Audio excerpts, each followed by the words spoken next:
Hello students, एक बार फिर से स्वागत है आपका अनूप केमिस्ट्री क्लासेस में।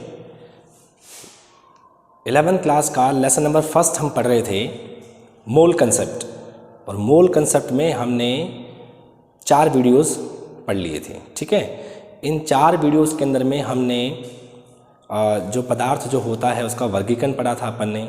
ठीक है, उसके अलावा अपन ने सार्थक अंक, राउंडिंग ऑफ करना और रासायनिक संयोजन के नियम पढ़ रहे थे। तो रासायनिक संयोजन के नियम में हमने 4 नियम पढ़ लिए थे। ठीक है, तीसरे वाले वीडियो के अंदर में 2 नियम पढ़े थे हमने।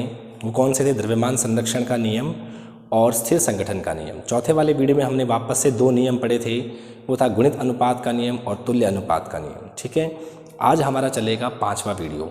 इस 5th वाले वीडियो के अंदर में हम आगे के 2 नियम वापस से पढ़ेंगे। ठीक है, तो जो हमारा 5वां जो नियम आता है वो आता है गैलोसैक का आयतन संबंधी नियम। देखिए, आइए हम बात करते हैं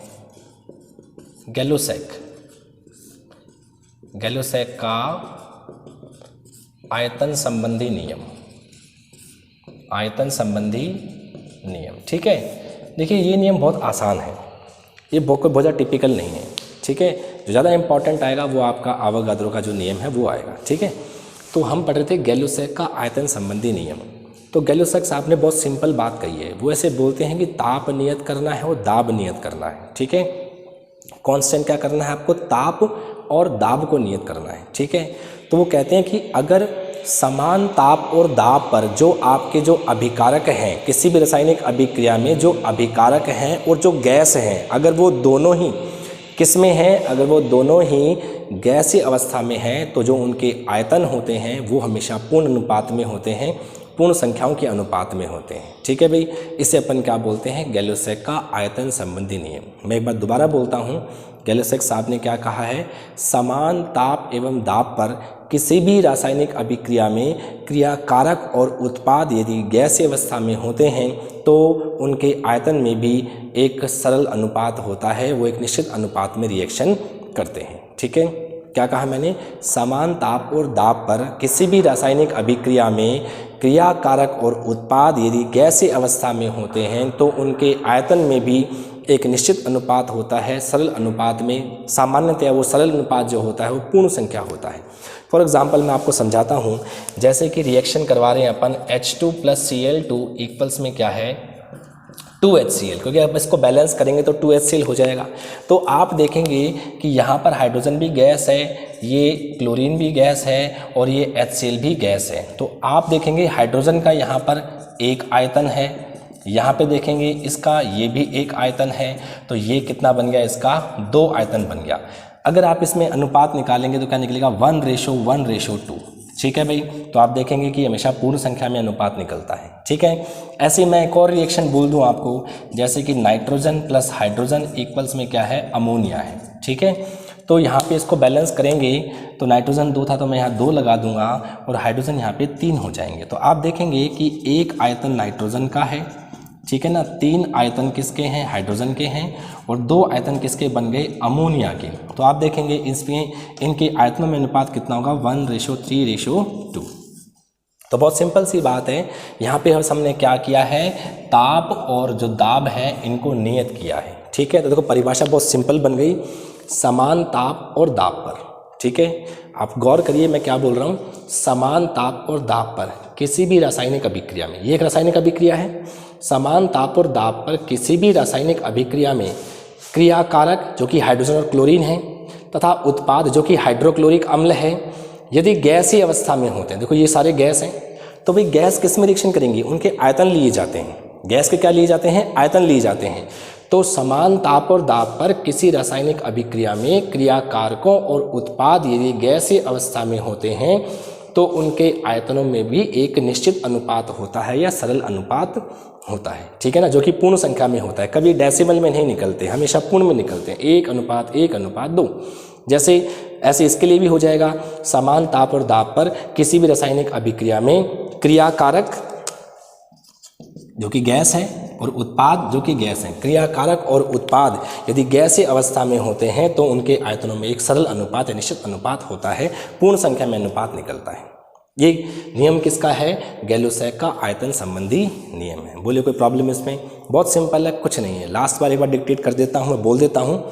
समान ताप और दाब पर किसी भी रासायनिक अभिक्रिया में क्रियाकारक और उत्पाद यदि गैसीय अवस्था में होते हैं तो उनके आयतनों में एक सरल अनुपात होता है। इसे अपन बोलते हैं गैलुसेक का आयतन संबंधी नियम। सिंपल है, आपको समझ में आ गया होगा। चलिए आगे बात करते हैं। ये हमारा 5वां नियम था, बहुत सिंपल है। अपन बात करते हैं छठा नियम। छठा है आवोगाद्रो। ठीक है, तो आवोगाद्रो की परिकल्पना हम बात करेंगे, आवोगाद्रो की परिकल्पना की बात करेंगे। ठीक है, आवोगाद्रो साहब क्या बोलते हैं? सबसे इंपॉर्टेंट नियम है, सारी कहानी पूरा का पूरा मूल जो कंसेप्ट है वो इन आवोगाद्रो के ऊपर चलता है। बहुत सारी चीज़ें इन्होंने हमें समझाई है। इसकी एप्लीकेशंस पढ़ेंगे हम, इसके आज तो हम सिर्फ इसका नियम पढ़ेंगे, इसके जो एप्लीकेशंस होती हैं, अनुप्रयोग होते हैं, ये अपन नेक्स्ट वीडियो, छठे वीडियो में अपन पढ़ेंगे। तो आवोगाद्रो साहब क्या बोलते हैं कि यदि ताप और दाब की समान अवस्थाएं हैं, ठीक है ना, समान ताप और दाब पर यदि कोई भी अलग अलग गैस हैं, यदि उनका आयतन समान होता है, यदि उनका आयतन समान होता है तो उनमें अणुओं की संख्या भी क्या होती है? समान होती है। ठीक है भाई, क्या ना, जैसे मैं आपको बोल दूं कि ये कोई एक ये पात्र है, ठीक है ना, इसको मैंने एक कमरा बोल दिया, ये कोई पात्र है, दूसरा कमरा बी है, मैं इसको बोल देता हूँ पात्र बी है। ठीक है भाई, तो अब मैं क्या बोलता हूँ कि इसमें मैंने कौन सी गैस भर रखी है? मान लीजिए नाइट्रोजन, इसमें कौन सी भर रखी है? ऑक्सीजन। ध्यान करना है, इस कमरे का ताप भी मैंने 25 डिग्री सेल्सियस कर रखा है, इस कमरे का ताप भी मैंने 25 डिग्री सेल्सियस कर रखा है। यहाँ पर मैंने दाब कितना लगा रखा है? 1 एटमॉस्फेयर, यानी 1 वायुमंडल कर रखा है। मैंने यहाँ पर भी दाब कितना कर रखा है? 1 वायुमंडल में कर रखा है। ठीक है, दो कंडीशन बराबर हो गई, समान ताप और समान दाब पर। लेकिन गैस मैंने क्या ली है? अलग अलग ली है। मैंने गैस क्या लिया है? दोनों अलग अलग लिए।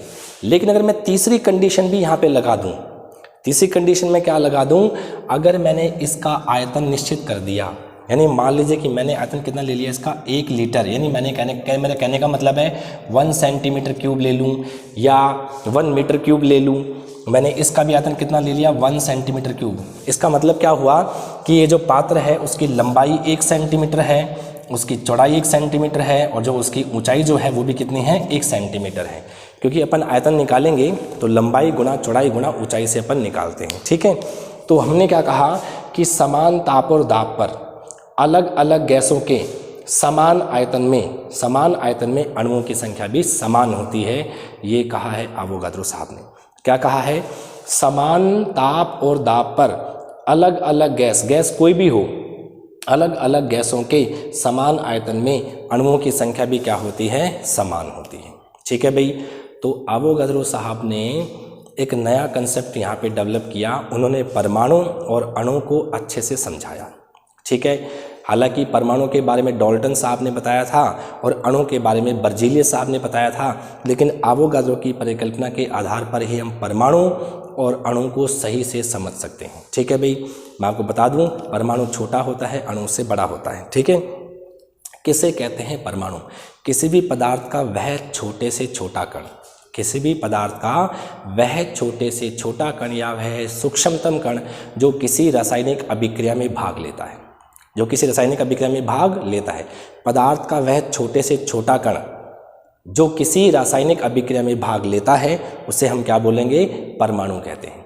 अब एक बात ध्यान करने वाली है कि परमाणु का स्वतंत्र अस्तित्व संभव भी है और नहीं भी, यानी परमाणु स्वतंत्र रह भी सकता है और नहीं भी रह सकता है। जैसे मैं आपसे कहूँ कि स्वतंत्र कैसे है, जैसे कि अपने जो इनर्ट गैसेज हैं, अक्रिय गैसें हैं, helium, neon, argon, krypton, xenon, radon, ये सब मुक्त अवस्था में फ्री रह सकती हैं, ये किसी से क्रिया नहीं करते हैं। लेकिन बाकी से मैं आपसे बोलूँ हाइड्रोजन है तो हाइड्रोजन H2 के रूप में रहता है, जैसे नाइट्रोजन है तो N2 के रूप में रहता है। आगे ना बात समझ में?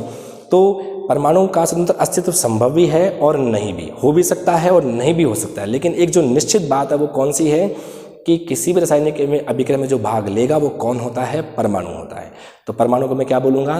किसी भी पदार्थ का वह छोटे से छोटा कण, वह सूक्ष्मतम कण जो किसी भी रासायनिक अभिक्रिया में भाग लेता है, परमाणु कहलाता है। परमाणु का स्वतंत्र अस्तित्व संभव हो भी सकता है और नहीं भी।